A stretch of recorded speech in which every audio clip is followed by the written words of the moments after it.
Salam alaikum, bonjour tout le monde, mes chers étudiants. Nous voilà réunis encore une fois pour continuer notre série de vidéos concernant l'analyse et conception orientée objet. Votre animateur Al-Qasim Chadli vous souhaite la bienvenue. Aujourd'hui, nous allons traiter notre troisième diagramme, suite diagramme de cas d'utilisation, les diagrammes d'interaction. Nous avons vu les diagrammes de séquence, les diagrammes de communication. Aujourd'hui, nous allons essayer de voir le diagramme de classe et en même temps, nous allons faire une petite allusion au diagramme d'objet.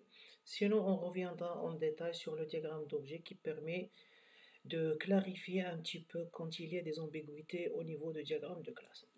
Alors, pour le diagramme de classe, nous allons parler de quelque chose pour vous qui n'est pas nouveau, n'est pas nouvelle.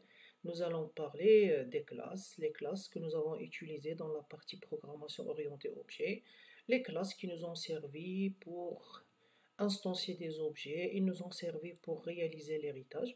Et là maintenant, nous allons essayer de voir comment trouver les classes dans un système d'information pour pouvoir les utiliser au niveau de la programmation avec un langage de programmation bien sûr orienté objet. Alors, le plan de notre cours, il va être comme suit. Nous allons faire une petite définition. Nous allons voir les éléments d'une classe, la visibilité, représentation d'une classe, représentation des objets, relation entre les classes, la classe d'association, classe abstraite, les contraintes, on va voir les interfaces et un petit exemple à la fin. Et bien sûr, on fera des exercices comme d'habitude. Alors, vous pouvez remarquer qu'il y a pas mal de notions qui ne sont pas pour vous indifférents. Donc, vous connaissez les objets, vous connaissez classe, vous connaissez la visibilité.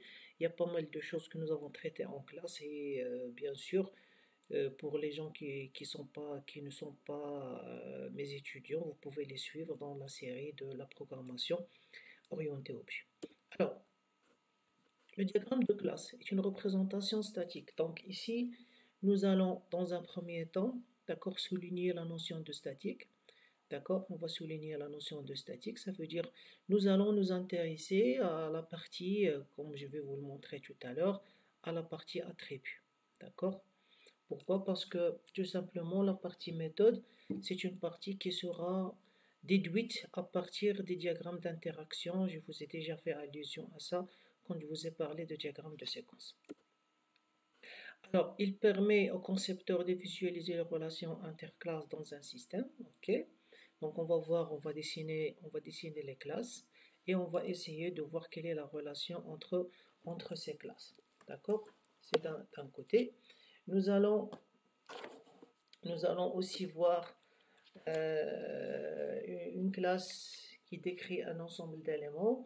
Bon, ici, on peut voir qu'on fait allusion, aux attributs, d'accord, et aux méthodes, d'accord, ce que nous appelons les membres, d'accord, les membres d'une classe. Cette relation entre classes est définie par des associations. On va voir les différents types d'associations que nous avons. Alors, les éléments d'une classe. Le nom. Donc, bien sûr, le nom. Il représente un ensemble d'éléments, un nom, d'accord. Les attributs. Chaque attribut, il doit avoir un nom. Il doit posséder une visibilité, d'accord. Ça, si vous voulez, c'est quelque chose que nous avons traité dans le cours de l'encapsulation. Possède une multiplicité. Alors ça, on va le voir aujourd'hui en détail, d'accord. On va voir ce que c'est, on va éclaircir ça avec des exercices. Alors, vous avez un attribut, il est qualifié par un type, d'accord, c'est un entier, c'est un caractère, c'est une chaîne de caractères, c'est un booléen, etc. Ça, c'est en fonction du niveau de détail que vous voulez définir dans votre diagramme, on verra ça. Vous possédez une valeur initiale, d'accord, ici vous pouvez initialiser un attribut, d'accord. C'est pas par exemple par exemple l'exercice nous allons utiliser un attribut compteur qui était statique, nous l'avons initialisé avec 1. Ok. Ici un attribut peut être attribut de classe, il est souligné, D'accord, comme je vous ai dit, quand c'est un attribut de classe, ça veut dire c'est un attribut statique. D'accord, c'est un attribut statique. Après, un attribut peut être dérivé, il est alors préfixé par le caractère anti-slash. Dérivé, ça veut dire il est calculé. Par exemple, supposons que vous avez dans une classe, vous avez un attribut date de naissance. D'accord, et vous avez un attribut âge. Vous pouvez faire comme ça parce que l'âge, il peut être calculé en fonction de la date de naissance. Donc, vous voulez, quand vous dites un attribut dérivé, c'est un attribut calculé. D'accord, c'est un attribut calculé. Après, alors, la visibilité, nous avons, si vous vous rappelez, défini 3 niveaux de visibilité, défini les 3 d'accès aux données de la classe elle-même, d'une classe héritée ou bien d'une classe quelconque. Nous avons, si vous vous rappelez, nous avons parlé d'un attribut public. Toutes les classes peuvent accéder aux données et méthodes d'une classe définie au niveau de la visibilité. Juste comme rappel, si vous vous rappelez, je vous ai dit souvent, je ne dis pas toujours, souvent, encore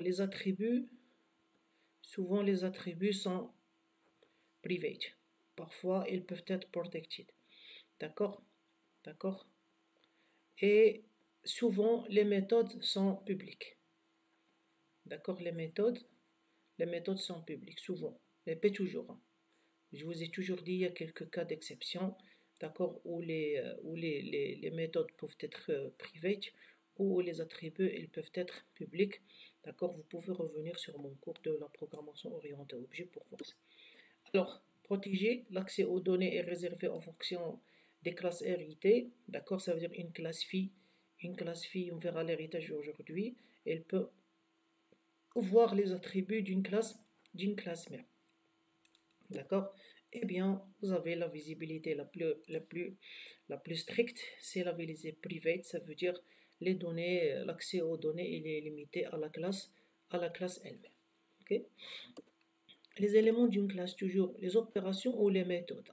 Vous connaissez, quand vous dites opération ou méthode, c'est une procédure, d'accord, ou une fonction. Ça ne peut pas être autre chose. Donc là, vous revenez exactement le cours des algos ou bien de la programmation structurée, donc procédure et fonction.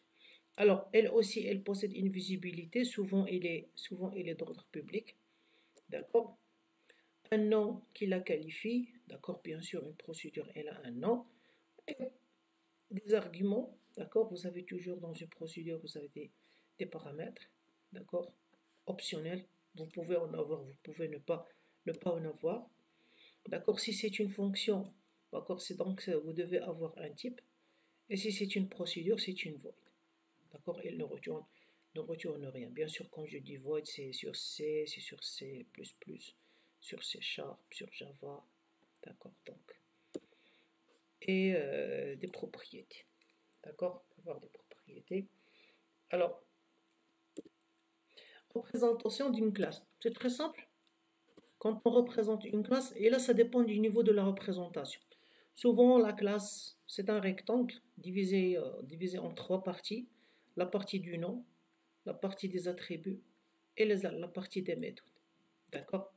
Alors là vous avez, ok, voilà, donc ça c'est, et parfois c'est en fonction du niveau de détail que vous voulez. Par exemple, je suis en train de lire un texte et je suis en train de chercher les classes. D'accord? Chercher les classes. Simplement, je cherche les classes. Ce n'est pas la peine de faire cette représentation. Vous pouvez faire celle-ci. Parce que dans cette première lecture, vous êtes en train simplement de trouver les classes. Et vous écrivez le nom de la classe. Une autre classe, et vous écrivez le nom de la classe. À un autre niveau, par exemple, quand vous êtes en train de travailler simplement la partie statique, vous pouvez faire cette représentation. Vous pouvez même ne pas faire de la partie qui est là en bas. Vous pouvez faire que celle-ci. Alors le nom de la classe et les attributs. D'accord? Ça, si vous êtes en train de trouver simplement la partie statique. Si vous voulez rajouter la partie dynamique de la classe qui est les méthodes, ben vous faites cette représentation. Et on verra, même à l'intérieur, il y a un niveau de détail que vous pouvez aller chercher. D'accord? Parfois, vous pouvez ne pas représenter les visibilités, c'est pas grave. Et parfois, vous pouvez ne pas représenter les types. Hein? D'accord? Vous pouvez faire simplement le nom des attributs et, le nom des méthodes. Mais parfois, vous pouvez représenter le nom de l'attribut, la visibilité, le type.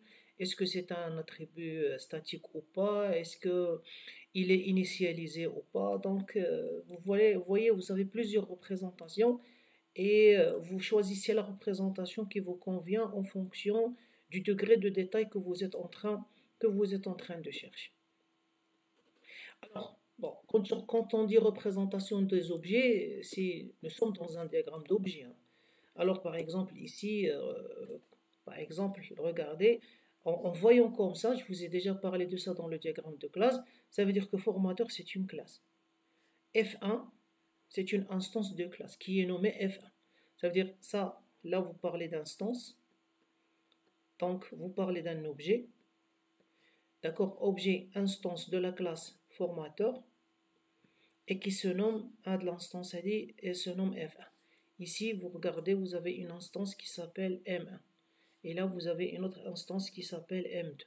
Cette représentation, elle est pareille que celle-ci, sauf que là, vous êtes en train de parler d'un objet, d'accord, un objet anonyme. D'accord? C'est un objet instance de la classe personne, d'accord, sauf qu'il n'a pas de nom. Regardez, ici, on n'a pas mis de nom. D'accord? Alors, ça, on verra tout à l'heure, c'est ce qu'on appelle un lien. Un lien, c'est une instance, d'accord? C'est une instance de quelque chose que nous allons nommer association. On verra bien ce que c'est la notion d'association. Ok, donc lieu, c'est un lien, pardon, lien, c'est un N, ça. Un N, c'est un lien, c'est une instance, lien, donc instance d'une association. D'accord? Et on verra, ça va permettre, quand on parle d'un diagramme, d'un diagramme d'objet, d'accord, quand on parle d'un diagramme d'objet, il nous permet de visualiser une instance du diagramme de classe pour voir est-ce que les liens que nous avons schématisés, est-ce qu'ils sont justes ou pas. C'est-à-dire là, il y a une liaison sémantique entre le formateur et le module. Alors, ça peut être le lien enseigné, ça peut être le lien peu enseigné, ça peut être beaucoup de choses en fonction du diagramme de classe que nous avons tracé. D'accord? Maintenant, nous allons essayer de voir les différentes relations, ou bien ce qu'on appelle aussi des associations. Voilà, ce qu'on appelle aussi des associations entre les classes. D'accord? Alors, on va voir c'est quoi une association, quand est-ce qu'on a besoin de faire nommage de rôle, les multiplicités, bien sûr, ici on parle de l'héritage. D'accord? Et on verra l'agrégation et la composition, ce sont des cas particuliers des associations. Je vous expliquerai ça, bien sûr. Ok? D'accord. Alors, définition d'une association. Une association est une abstraction des liens qui existent entre les objets instances des classes associées. Faites très attention, ce n'est pas, d'accord? Ce n'est pas un traitement. Parce que souvent, on va utiliser des verbes ou quelque chose qui font allusion à des traitements. Non, ce n'est pas un traitement, d'accord? C'est une abstraction de lien. C'est juste pour dire qu'il y a une sorte de relation, il y a une sorte de liaison qui lie, par exemple, une classe, les objets d'une classe, pardon, avec les objets d'une autre classe. L'association, regardez, exprime une connexion sémantique, entre les classes. Ou bien, quand on dit entre les objets, il y a un lien sémantique entre les objets. Alors là, vous parlez d'un lien sémantique entre les objets. Quand on fera un exemple, je vais insister sur ce point-là pour que vous ne confondiez pas ça avec ce qu'on a vu comme les traitements, les opérations. D'accord? Par exemple, ici, quand vous dites un étudiant, d'accord, étudier. Ça, ce n'est pas un traitement. D'accord? Ce n'est pas un traitement. Là, vous êtes en train de dire que un objet étudiant, d'accord, il a besoin d'un objet université. Il y a quelque chose qui les relie, d'accord. Alors ici, on met des verbes juste pour donner un sens à la lecture de notre diagramme. D'accord, c'est très important. Ce n'est pas un traitement, je barre, ce n'est pas un traitement. D'accord, on va voir, vous pouvez l'appeler un rôle, vous pouvez l'appeler une liaison sémantique, vous pouvez l'appeler beaucoup de choses.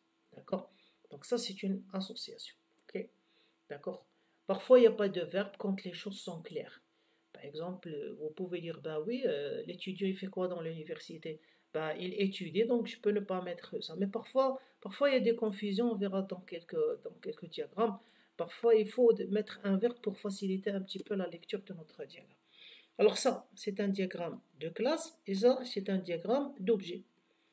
D'accord? Par exemple, comme je vous ai dit, là, vous avez un objet université, là, vous avez un autre objet université, et là, vous dites que l'étudiant 1, donc, il a une liaison avec université 1, et l'étudiant 2, il a avec université 2, ou étudiant 3, il a quelque chose avec université 2.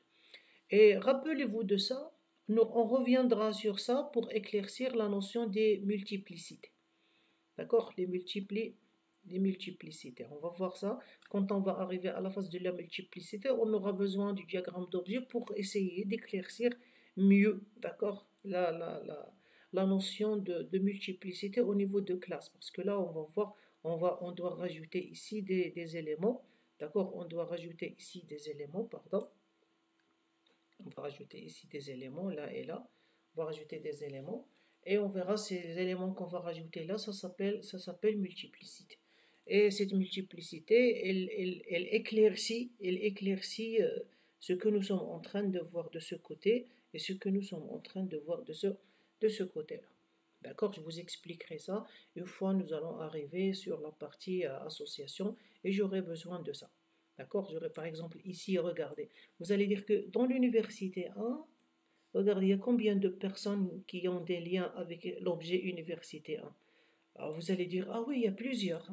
Non, regardez, il y a plusieurs, ça c'est plusieurs. Il y a plusieurs étudiants qui peuvent avoir des liens avec la même université. Oui, mais regardez de ce côté-là.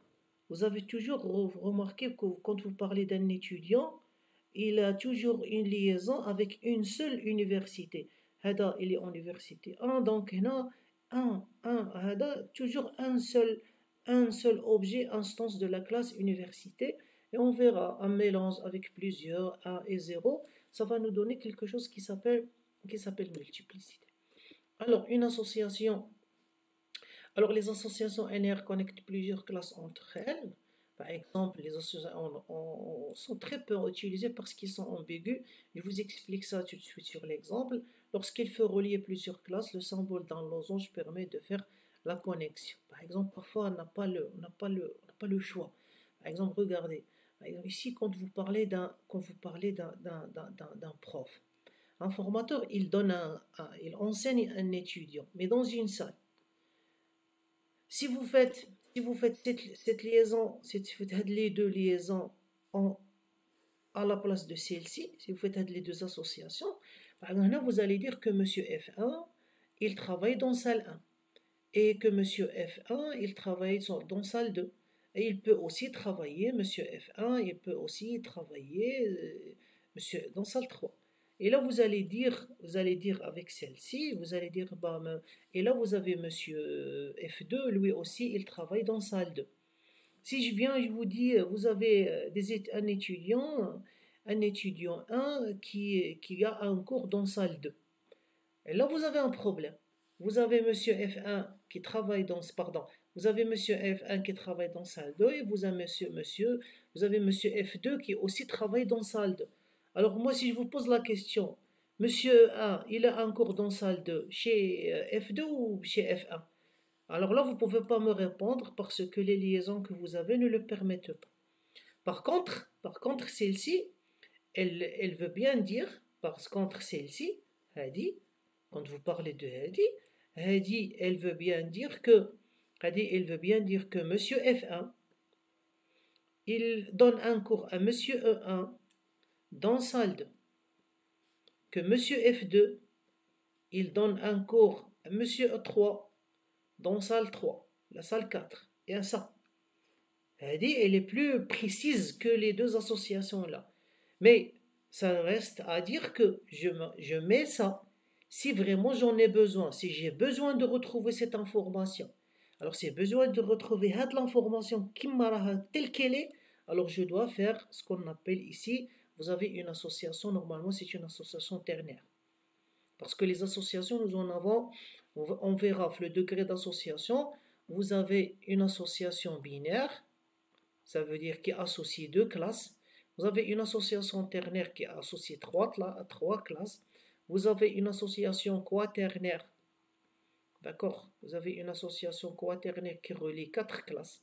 Et vous avez une association NR qui relie plus de, d'accord, plus de 5 classes. Ça, c'est très rare. Je dis pas, il n'y en a pas. C'est très rare. Ça, moi, j'ai jamais vu. D'accord? Même si on dit dans les bouquins que ça existe, mais moi, j'ai jamais vu pendant mes 25 ou 30 ans d'analyse et conception, j'ai jamais vu. Ça, j'en ai vu une ou deux fois avec quelques projets de mes étudiants. Ça, j'en vois souvent, et ça, j'en vois souvent. Il y a un autre cas que j'ai pas mis ici, d'accord? On verra, il relie une seule classe, il relie une classe avec elle-même. Je vais vous expliquer ça quand on va arriver à ça. Ça s'appelle une association réflexive. D'accord? C'est une association réflexive. Bien sûr, je vais vous donner un exemple tout à l'heure. Ok? Donc, faites attention à ça. Après, vous avez toute association est désignée par un nom significatif pas obligatoire.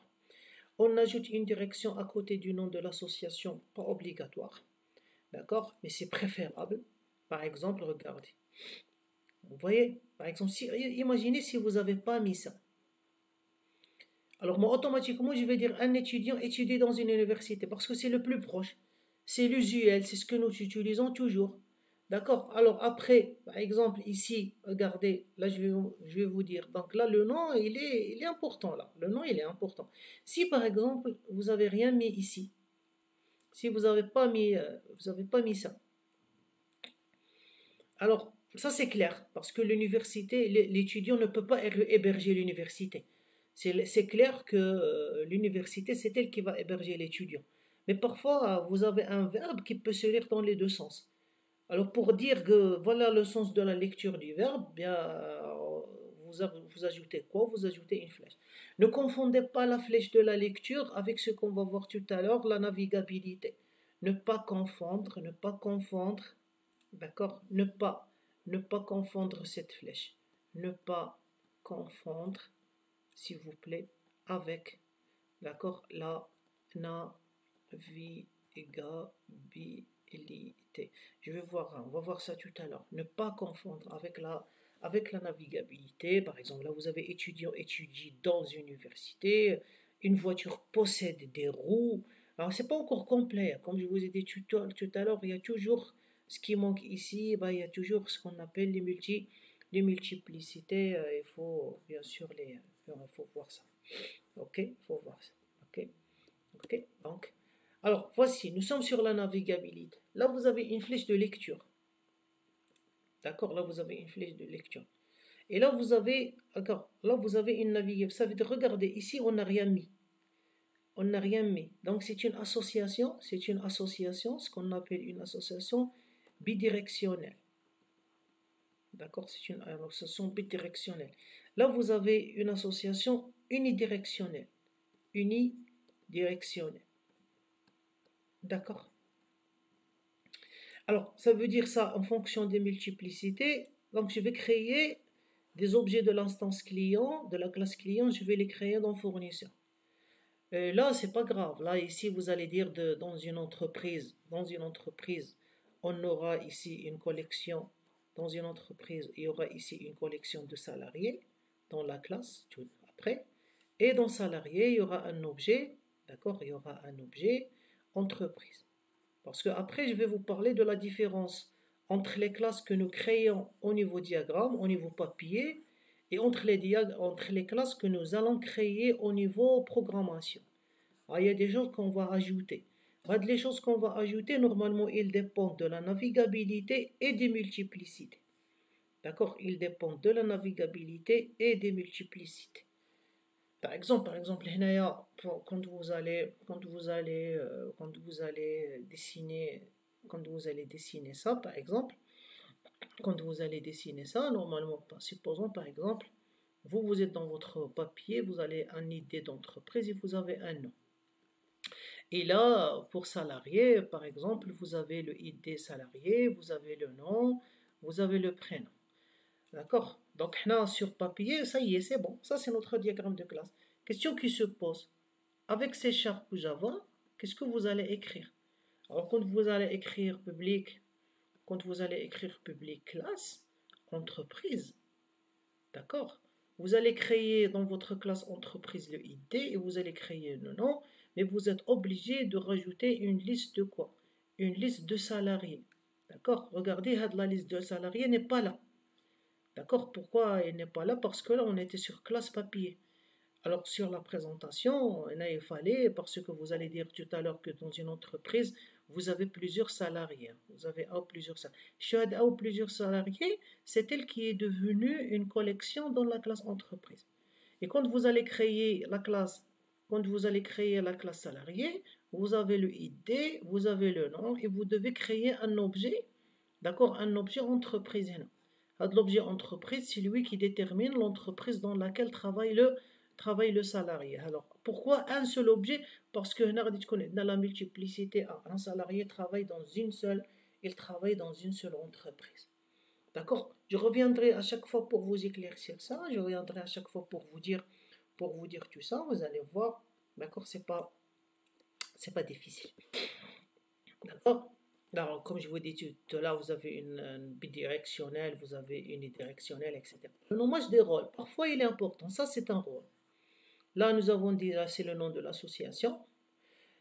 Et parfois, vous allez trouver des rôles. Par exemple, une personne, d'accord, elle est employée. Elle est employée dans une université, où l'université, c'est qui? C'est l'employeur.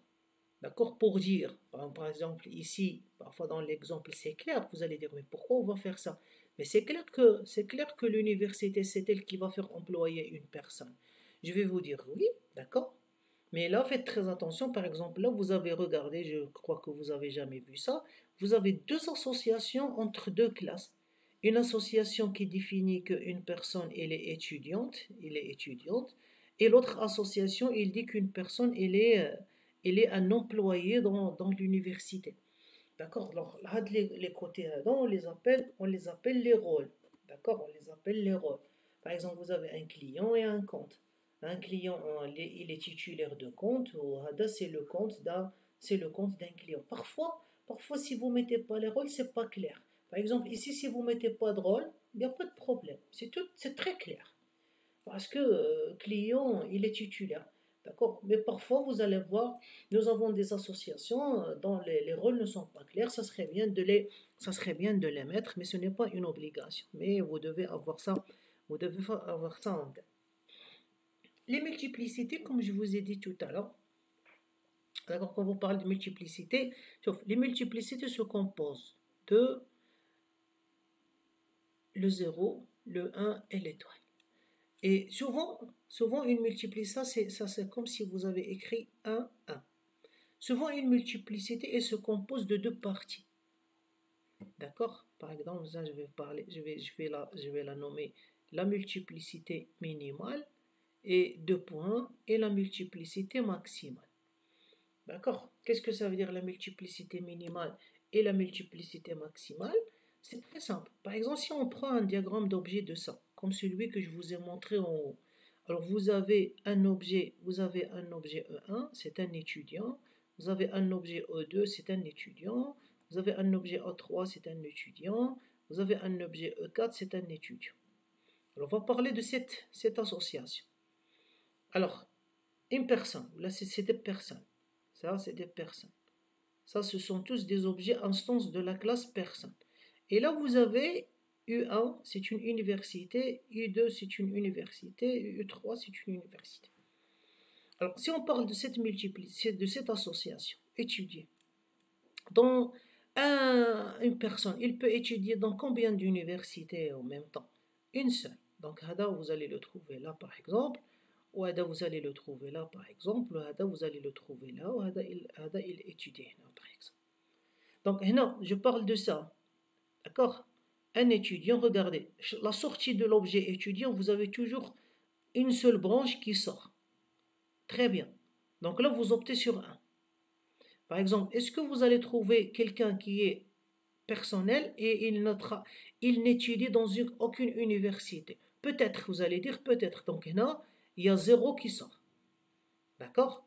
Donc ici, vous allez dire que une personne, alors, elle soit elle n'est pas étudiante, ou bien si elle est étudiante dans une seule université. Donc, c'était pas faux, c'était des visions, c'était en fonction de ce que nous avons compris le texte. Regardez, on va mettre dans l'autre sens. Est-ce qu'on peut imaginer une université X sans étudiants? Souvent, non. Donc là, non. Alors, souvent, vous allez trouver, bon, on dit le minimum. Bon, vous allez me dire, bah, il n'y a pas une université qui va tourner avec un seul étudiant.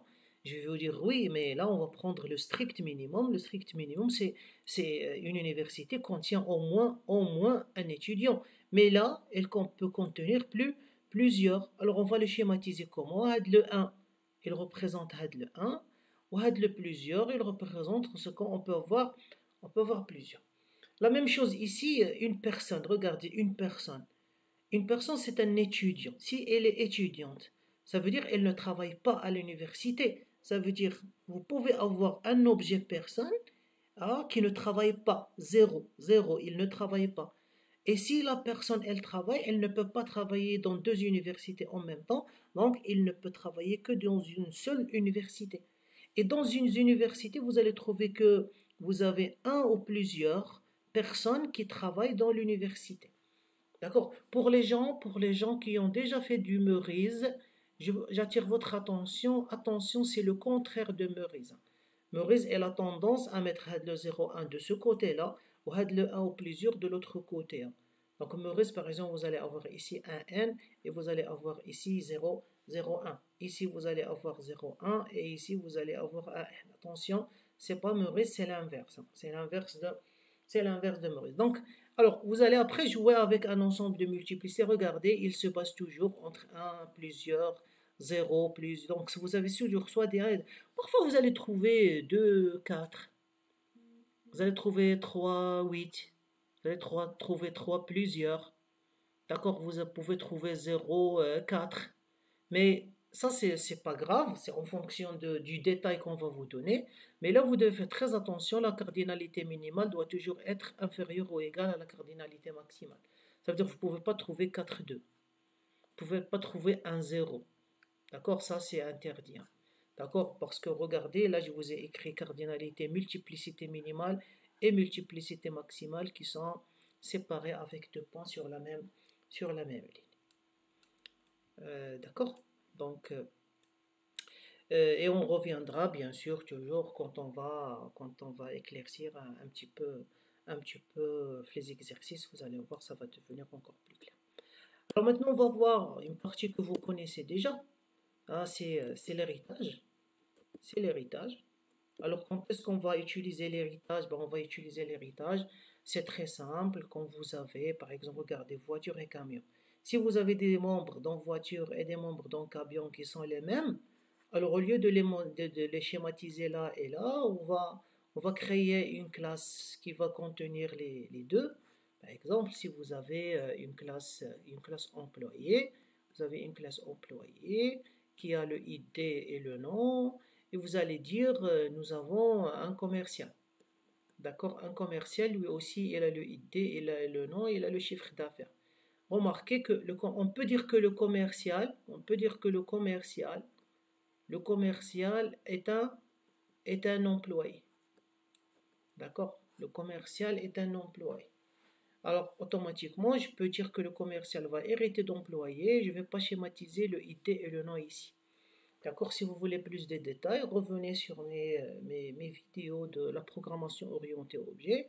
J'explique ça en détail, d'accord, et ça va vous permettre d'avoir une idée objet et classe fille et classe mère. D'accord, j'éclaircis ça très en détail parce que là, nous sommes simplement dans la phase de la modélisation. Donc, on dit que Hadi voiture, c'est une classe fille et Hadi, c'est sa classe mère. D'accord, ou bien Hadi, c'est une classe fille et véhicule, c'est sa classe mère. D'accord, laissez, quand vous parlez de là, vous allez dire cette classe, elle hérite cette classe.